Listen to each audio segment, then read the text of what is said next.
What's going on, YouTube? We are here for the Week 3 XFL recap. Great weekend of football. Excuse me.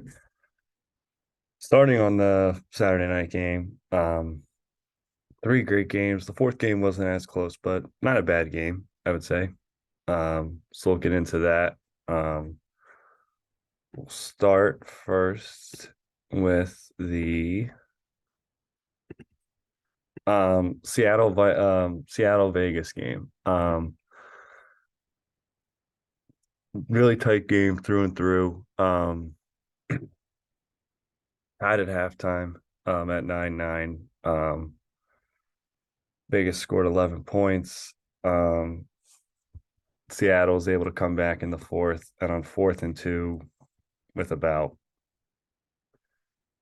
I think, a minute left, even less. I think it was less. On 4th and 2 without a minute left, Ben DiNucci aired it out as he was getting hit to Josh Gordon, who made an unbelievable catch, run after the catch, backpedaled for a little bit into the end zone.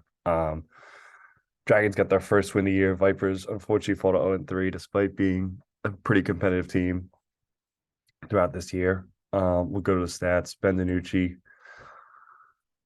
you can see through the ball, puts up numbers in that June Jones offense. 4 TDs, one pick. That 65-yarder, I believe, was the Josh Gordon play. Only one sack, which is good.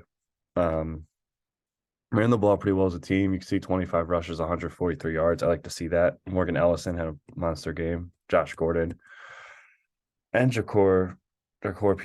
Pearson both put up monster games, 13 catches combined, 217 yards combined. Josh Gordon with those 2 TDs, including that game winner. Ben DiNucci, again, with 2 fumbles. I hate that. Guys have better ball security. His intercept was also pretty bad. Defensively, pretty even game, only one sack, no real standouts. Pretty solid defense at the end, I would guess, some parts, but nothing real too noteworthy. Go to Vegas. Brett Hundley got the first start. His stats: 13 to 28, 224 yards, 2 TDs. I thought he looked pretty good. I thought he looked better than that, to be honest. Threw a pretty decent ball. Decent, a little rusty, I feel like, but looks like an old NFL quarterback. Strong arm, can make every throw. Was airing it out, making some tight windows. As was Ben DiNucci. Actually, they both look like NFL quarterbacks to me, to be honest. Especially Ben DiNucci. Like, I know he makes a lot of mistakes, but really shown through. Not a great rushing attack. Not all for 30 rushes, 120 yards. Not the best, not the worst. Brent Hundley got a lot of those. Jeff Badette, John Lovett. Martavis Bryant, quiet game, one catch for 6 yards. And then one pick was from who was it from? Adam Sparks, that's right. Yeah, so the story of this game to me was just I think the Dragons were just the better team. I don't know why this looks like this. Oh, it's different. Stat. Whoops. So yeah, you could see Dragons way outgained them. More first downs passing, more first downs, less first downs rushing, but way better throwing the ball. Um, Fourth down efficiency, again, passing yards, pass completions, all that stats. Yeah, I think Seattle still can play much better. They had 2 turnovers, they have untimely penalties. But I think they battled back. They play hard. They have the talent to do it. I think they've got the running game going. I think that was big for them. Allows Ben DiNucci a little more time, gives them a little more than just the one-dimensional airing it out to Josh Gordon and Pearson and all those guys. But yeah, great win for my Dragons, 1-2. Made it close, but I think if they can clean up their mistakes, they can hang with any of these teams, the DCs and the St. Louis Battlehawks, the Roughnecks, like we're talking about. Just will they clean those mistakes up? I think will be big because they have the talent. And I think that was on full display that they can just out talent teams. Second game, probably the best game, biggest game for sure, of the weekend was the DC Defenders versus St. Louis Battlehawks. DC was able to pull out at home. We'll go to the tape. There's the end of the game stuff that if you should look it up. Yeah, just nonsense. I hate the lemons thing. I'll say the beer snake, cool. Like knowing the lemons and all that, just annoying. I think it's lame. That brawl at the end was not great.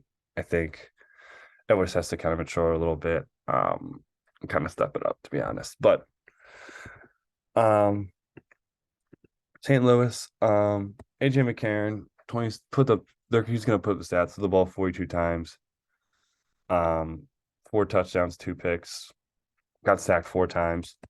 Um, he played a solid game. He's good. I think he didn't have I don't think he was spectacular. I think DC's a pretty good defense. I think those numbers, I think he was good, but I think DC did a pretty decent job of keeping him in check. I think the big thing too is the run game. You can see less than 3.5 yards a carry. And only 15 of those are probably design runs because the McCarron runs are almost never designed. So like you could even say it's 15 rushes for 50 yards. So like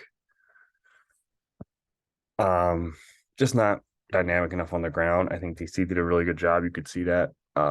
Hakeem Butler had another monster game, especially I think the end of the second half. Yeah, it was the end of the second half. That last drive when they scored, he was able to really put up some numbers. Fumble for McCarron. Um, they had two forced fumbles. Yeah, two forced fumbles, three fumble recoveries. Pretty solid game. I don't think they played too terribly. I think turnovers hurt them. Both these teams just couldn't hold on to the football. There's a stretch in the second where it was like pick, fumble, fumble. So I think that was definitely a factor. And for two teams that have, for the most part, taken care of the ball pretty well, it was a little bit surprising. We'll go to the stats. Jordan Teamu, 11 for 20, almost 200 yards, a touchdown. He also ran for one. I thought he looked better than these numbers, to be honest. It was the first time I haven't watched Vegas MS close. It was one of the first games I watched live of theirs. That he looked in control and command. He was making the throws he needed to make. Did a good job. I thought putting the ball, really accurate balls in places. Still doesn't have the super arm strength, but I thought this, and we'll talk a little more about his running game. I think there was a few times where, because of his threat to run, he was able to hold the defense and get his guys a couple more yards.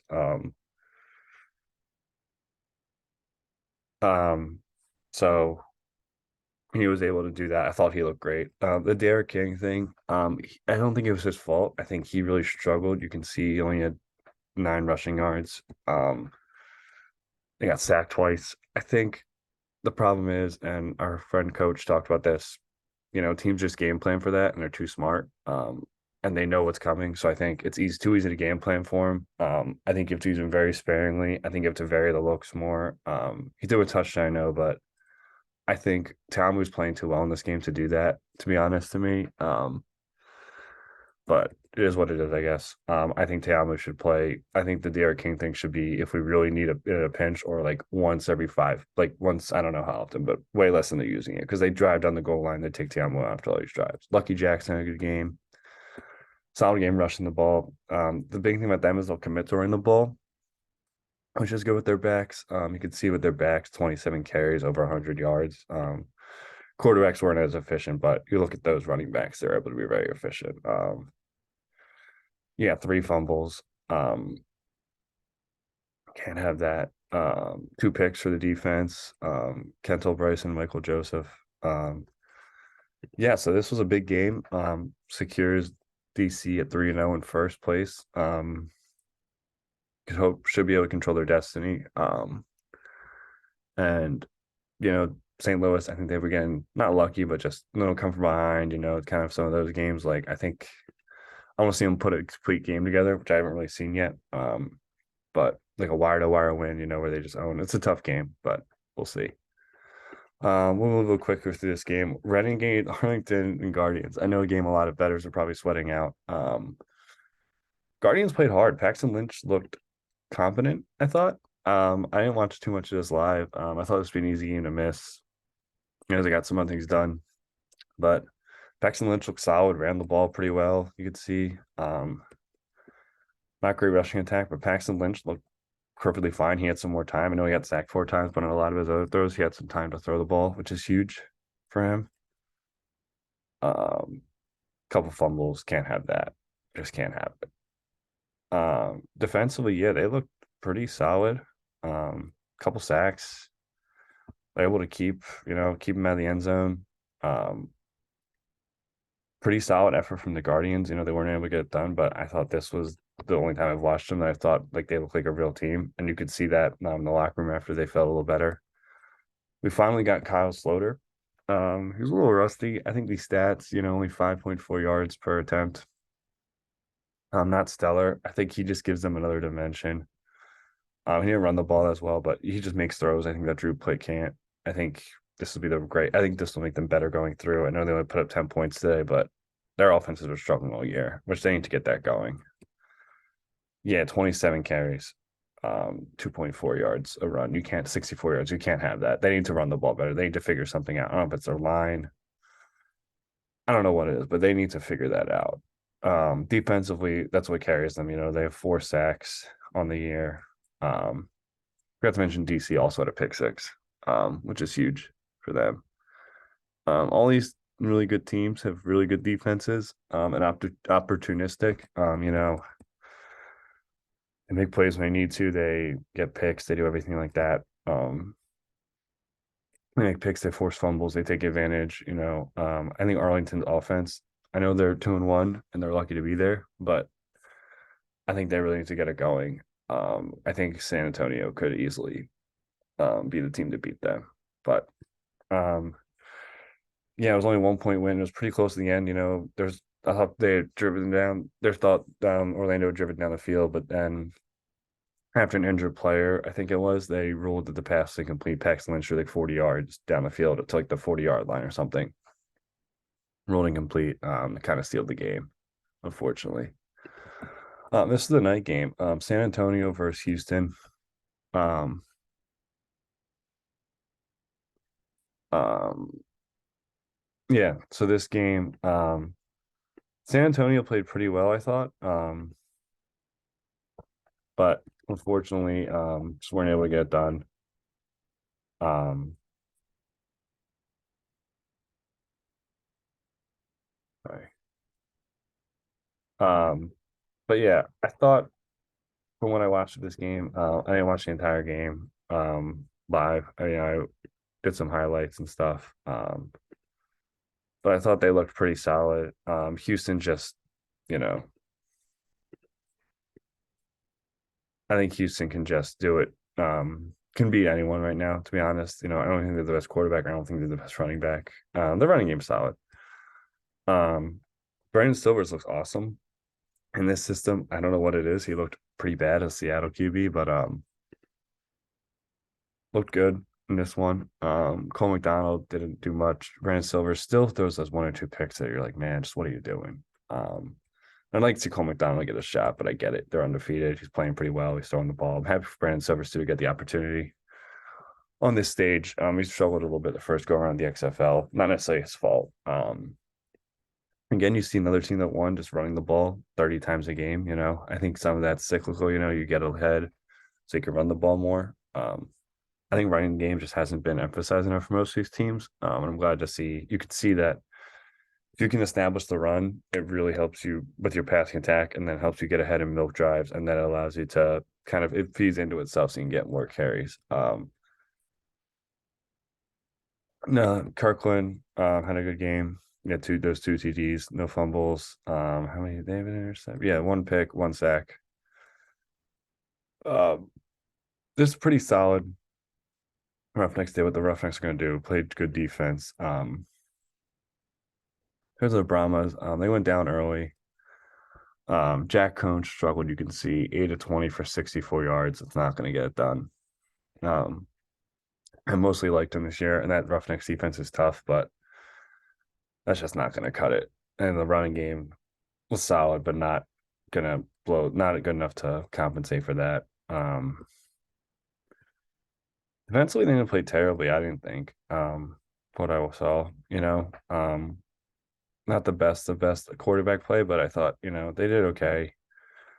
It's tough when your quarterback throws the ball 64 yards. You can still just let me see if I can find the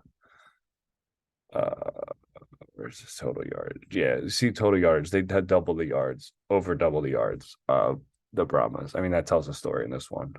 Just couldn't get it done. So they Roughnecks go to 3-0. Um, Unsurprising in some ways. Um, we'll look at our bets real quick. Good week for myself. The only bet I lost in quotes was the Arlington game. I think a lot of people did.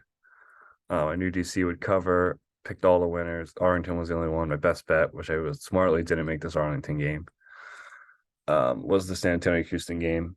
So look at my record on the year: 11-1 on picking the winners, 8-4. So about 67% on my bets. My best bets are undefeated. That's all for this video, guys. Thanks for watching. Be sure to like and comment, like and subscribe, comment down below what you saw this week's games. Thanks for watching.